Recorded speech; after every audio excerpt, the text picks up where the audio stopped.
राधा कृष्ण और गरीब चाय वाला।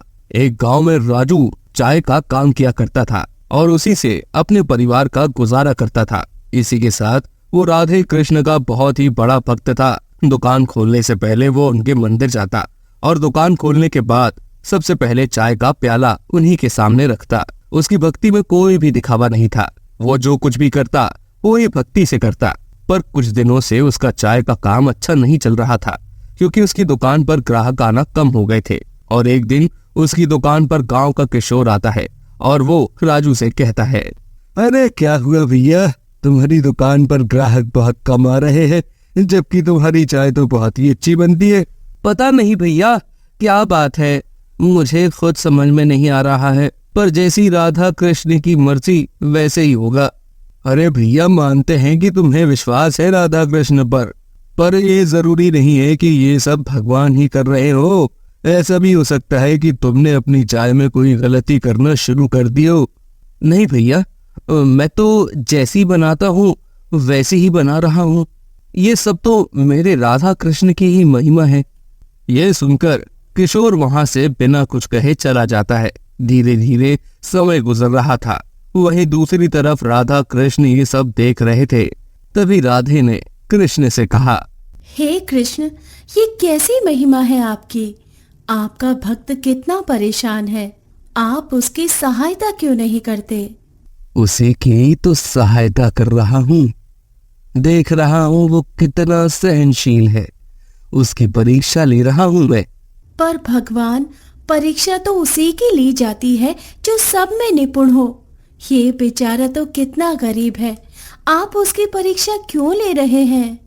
उसे अमीर जो बनाना है, अगर उसे अमीर बनाऊंगा तो उसकी परीक्षा तो लेनी ही पड़ेगी। कल हम लोग उसकी दुकान पर चलेंगे, देखते हैं वो कितने बड़े दिल का है। ये सुनकर राधे मुस्कुरा देती है।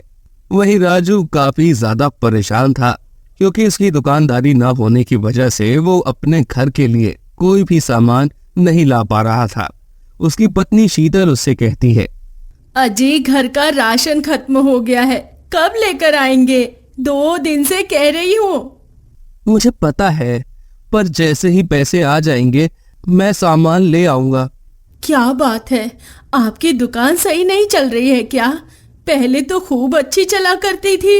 हाँ, पर पता नहीं क्या दिक्कत हो गई है, मुझे तो कुछ समझ में नहीं आ रहा है।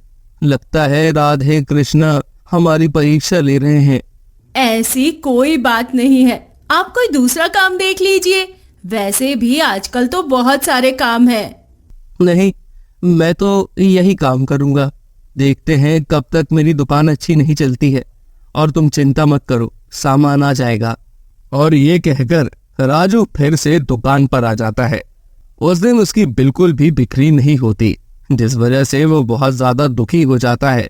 बस कुछ गिने चुने ग्राहक ही उसकी दुकान पर आते हैं। हे भगवान, इस तरह मेरे घर का गुजारा कैसे हो पाएगा? अब आप ही कोई रास्ता मुझे दिखाइए, वरना मैं तो रास्ते पर ही आ जाऊंगा। और ये कहकर वो घर चला जाता है।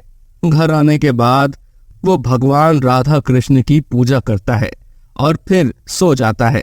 अगले दिन वो फिर से दुकान पर जाता है, पर वो देखता है कि उसकी दुकान खोलने से पहले ही वहां पर एक दंपत्ति जोड़ा खड़ा हुआ है। वो देखने में काफी गरीब लग रहे थे। उन्हें देखकर राजू कहता है, अरे आप लोग यहाँ क्या कर रहे हैं? हम तो आपका ही इंतजार कर रहे थे। मेरा? पर मैं तो आप लोगों को जानता भी नहीं हूँ। क्या आप लोग चाय पीने आए हैं? हमें आपकी मदद चाहिए, क्या आप हमारी मदद कर सकते हैं? हाँ हाँ, क्यों नहीं, कैसी मदद चाहिए? रुकिए, पहले मैं दुकान खोल लूं, इसके बाद आप मुझे विस्तार से बताइए। इसके बाद राजू अपनी दुकान खोलता है और चाय बनाकर सबसे पहले राधा कृष्ण को दे देता है। इसके बाद वो उन दोनों से कहता है, बताइए आप लोगों को क्या चाहिए, क्या मदद करनी है मुझे? हम लोग बहुत गरीब हैं, हम लोगों ने 2 दिनों से कुछ भी नहीं खाया। क्या आपके पास कुछ पैसे हैं? क्या आप हमारी मदद कर सकते हैं? ये सुनकर राजू थोड़ा परेशान हो गया, क्योंकि पैसे तो उसके पास नहीं थे। और उसने जैसे तैसे अपने घर के राशन के लिए पैसे जोड़े थे। उसने उन दोनों से कहा, पहले आप लोग चाय पीजिए और कुछ खा लीजिए, इसके बाद हम बात करते हैं। और ये कहकर राजू उन दोनों को चाय पिलाता है। फिर राजू उन दोनों से कहता है, वैसे मेरे पास पैसे तो नहीं है, मेरी दुकान खुद बहुत मंदी में चल रही है, पर मैं आप लोगों को खाली हाथ नहीं जाने दूंगा। शायद आप मेरे लिए भगवान का रूप हो।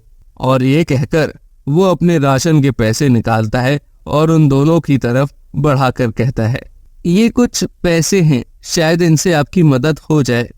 ये मैंने अपने घर के राशन के लिए इकट्ठे किए थे, पर लगता है आपको इनकी ज्यादा जरूरत है। ये सुनकर वो दोनों बहुत खुश हो जाते हैं और अपने असली रूप में आ जाते हैं। वो कोई और नहीं बल्कि राधा और कृष्ण ही थे। उन्हें देखकर राजू बहुत ही खुश हो जाता है। उसे तो यकीन ही नहीं हो रहा था। उसके सामने स्वयं राधा कृष्ण खड़े हुए थे।